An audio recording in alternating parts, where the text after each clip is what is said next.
Hey all, let's talk a bit about democracy in Europe. Almost every term you use when you talk about politics can get you into trouble. Worst thing about Europe is those damn liberal socialists. The worst thing about the United States is those heartless liberal Republicans. Nobody can agree on the appropriate definitions for political terms. The word democracy has been pretty savagely abused. For some, democracy means a vote. For some, it means everybody gets to eat. And for some, it means everybody gets to not eat equally. But if we look at Europe in 2014, we can see a large number of countries that let their people choose their governments and generally don't pick on their minorities. Unless they are gypsies. Like I said, generally, we've developed our own sophisticated terminology. But how did we get here? If you roll the clock back a couple decades, it was a very different story. If you go a few decades further back than that, you only had a handful of countries that qualify as solid. How did we get to where we are today? The answer, once again, is the European Union. Spain, Portugal, and Greece were all ruled by dictatorships well into the 1970s. Those systems were falling apart, but there was no predicting what would replace them. The European Union, known back then as the European Community, provided something to strive for.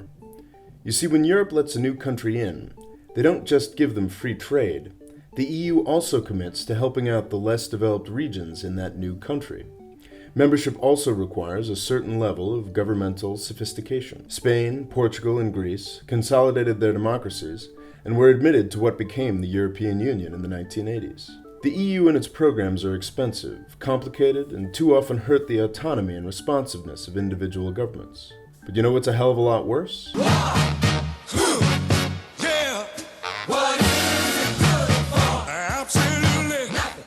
We've seen over the past months how scary it can be when Europe has to deal with one country that wants to run things differently. How much worse would it have been if we had to deal with 5 or 10? As the 1980s turned into the 1990s, Russia's empire fell apart. It was a dangerous time. Both 20th century world wars started in the region that Russia had just given up. In between those wars, many of these countries were given the chance to set up democratic governments. But democracy is kind of a hard thing to do as a small state in an unfriendly neighborhood, especially when the allegiance of significant minorities in your territory is claimed by neighboring countries. In the 1920s and 1930s, these countries failed miserably. Most of them became dictatorships of one kind or another long before being swallowed up by Stalin and the Nazis. But in the 1990s, we had the European Union. The formalities for joining were settled in that decade. They required democracy, rule of law, and protection of minorities, among many other things. In the next decades, a dozen new countries were added, and for the most part, they were added peacefully. Looking back, this may seem like the natural result, but it might not have happened without the European Union. The EU is definitely a system of control, but it is different from any other. As historian Tony Judt has pointed out, there are no instruments of coercion, no EU tax collectors, no EU policemen.